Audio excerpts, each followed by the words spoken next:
Hello and welcome to today's 5 with Fitz. Before we get rolling, I heard from so many of you about yesterday's 5 with Fitz. The idea, can you be an investor or a trader, and is it possible to straddle that in the middle?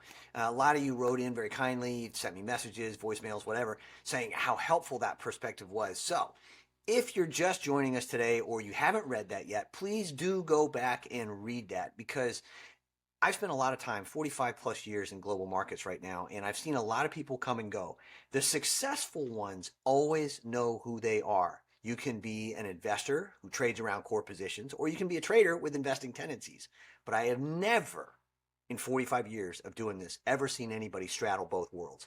So get your mind straight and get profitable. Anyway, let's talk about today's markets. The markets continue to be listless this morning as I record this, and there was an early bid, meaning buying, that subsequently failed. And the bid came in on news that U.S. President Donald Trump and Chinese President Xi Jinping had spoken.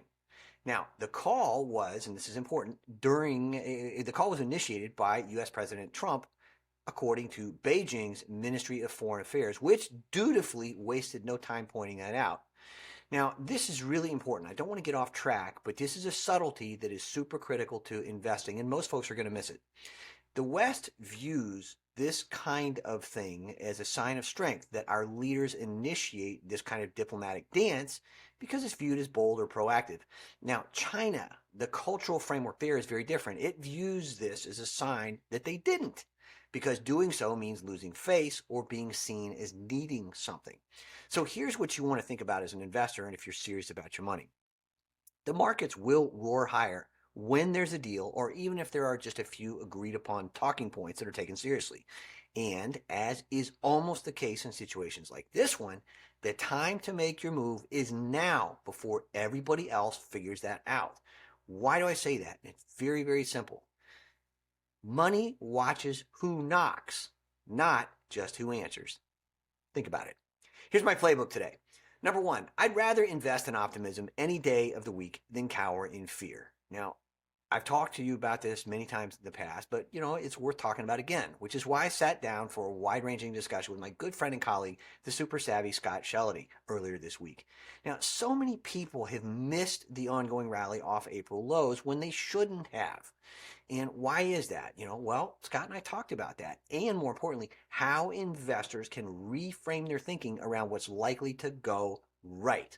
Believe it or not, there's a lot of things that are likely to go right, which is why you want to focus on them instead of cowering in fear, or worse, staying on the sidelines because they're scared of what might happen.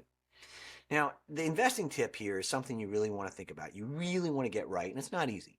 The difference between probabilities and possibilities is very subtle and very important to you as an investor if you're in search of bigger, better, and more consistent profit potential. Number two, NATO's surge. Who's going to pay up? Now, the U.S. just declared that NATO's new 5% spending target will happen. Now, that's important because that's up from the current 2% requirement, and most countries haven't even hit that. Now, U.S. President Donald Trump and NATO Secretary General Mark Rutte are pushing hard. 3.5% for military muscle, 1.5% for cybersecurity and infrastructure. Frankly, I think that figure ought to be a lot higher, and it ought to be a lot higher for everybody involved. But that's just me. Germany, the UK, and Poland are evidently already on board. Canada, Spain, and Italy, not surprisingly, still dragging their heels. Now, my POV on this as an investor and a person is that the world is getting more dangerous, not less. And that means the defense budgets are going to go vertical, or at least they're going to climb very consistently and far more sharply than most people realize. So is it time to pile into defense stocks? Not blindly. The real edge and profit potential is knowing where the money actually goes. And I break it down into 4 distinct categories.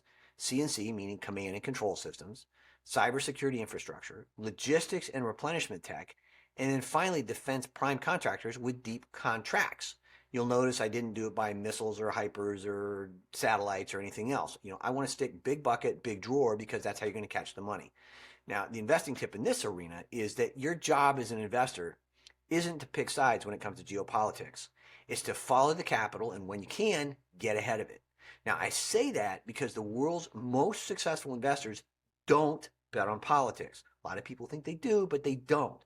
And what do they actually bet on? They bet on stability, productivity, and profits, which is why I suggest you and I do the same thing. Now, hopefully you've got a buy list at the ready like I do. One of my favorite defense contractors, by the way, has handily beaten the S&P 500 over the past 1, 3, and 5-year periods. The other, not so much. In fact, it's fallen behind for now. But even so, I don't plan on selling it anytime soon because I think I know where it's going and the profit potential associated with that is tremendous. And besides, not for nothing, I love the dividend. So there is that. Now, number 3 today, should you buy CrowdStrike? All right, sports fans, let's get serious. The company reported revenue of $1.10 billion and EPS of 73 cents. Now, that is a 20% increase in revenue year over year versus at a time when annual revenue jumped $4.4 billion, which itself is a 22% increase. EPS is still positive, but down 7.6% year over year to only 73 cents. Now, investors are disappointed? I mean, that makes no sense. It is totally predictable. What's really happened is that the sharks have once again separated the minnows from their money by creating a narrative that scared them out. Then, to ensure that the message really got driven home, they pushed prices down 6% to clear out the stops and pocket the change. So, the question is, should you buy CrowdStrike now? Wrong question. Flip that around.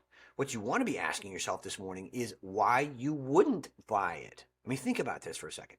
Cybersecurity is a $4 to $6 trillion problem. It's getting worse every single day. There's an attack every 39 seconds globally, according to various sources, but I expect that figure to be half within the next 12 months. Everything with a chip in it, from your refrigerator to your car to your phone and your retirement account, is at risk. Now, hopefully, you know what to do and how. And if not, you also know where to find me. Number 4. Read this, or at least watch this, listen, pay very careful attention to what I'm about to say if you're a biotech investor. There's a new report out from Harvard's Belfer Center that's pointing to biotech as the next domain where China could leap ahead of the U.S. I mean, really, duh? I mean, backed by aggressive state planning, faster regulatory pipelines, and a deep bench of talent, China is reputedly and reportedly rapidly advancing in drug development, pharma manufacturing, and agricultural biotechnology. I mean, again, these guys are in firm command of the obvious. But the thing is, that's not the real news, though.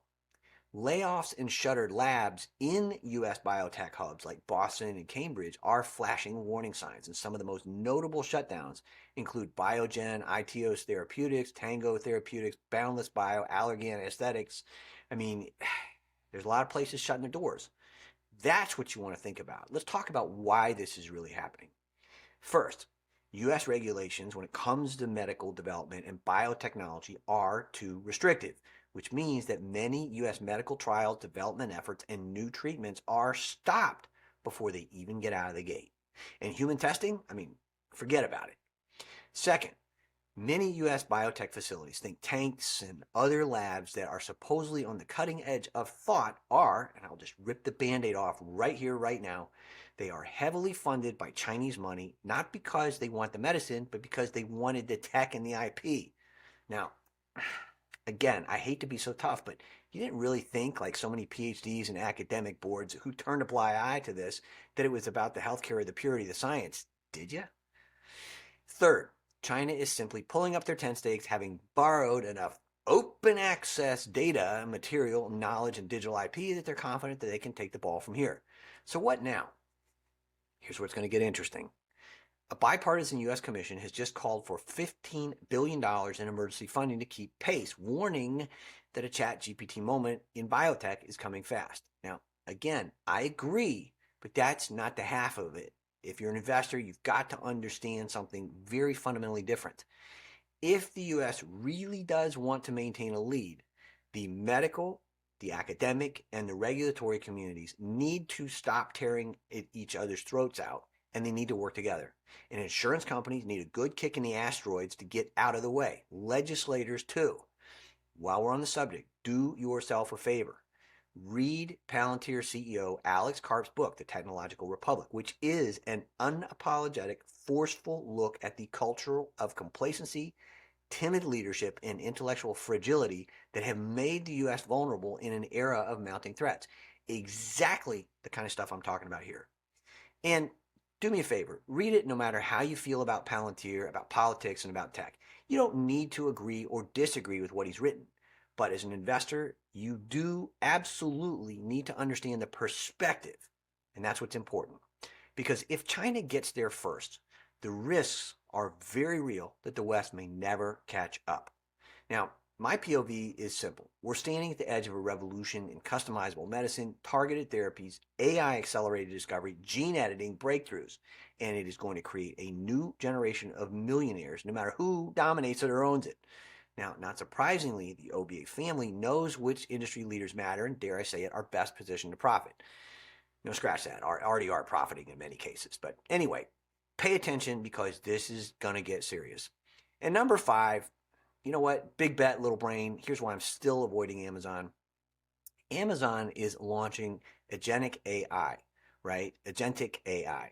Software that can reason and think on your behalf in so-called agents. That's why they call it agentic. But anyway, I digress.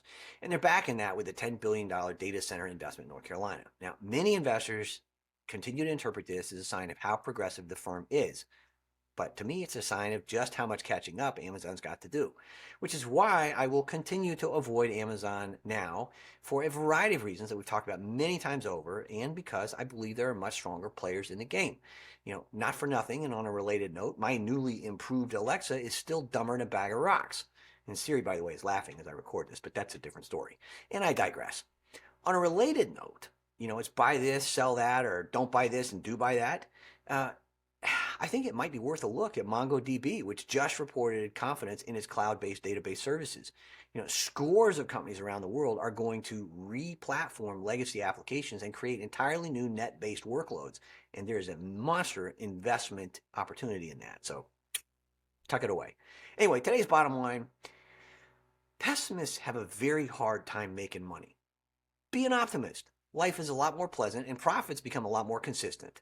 As always, let's make it a great day. You got this, I promise, and I will see you tomorrow. Thanks for spending a few minutes of your time with me today. Bye.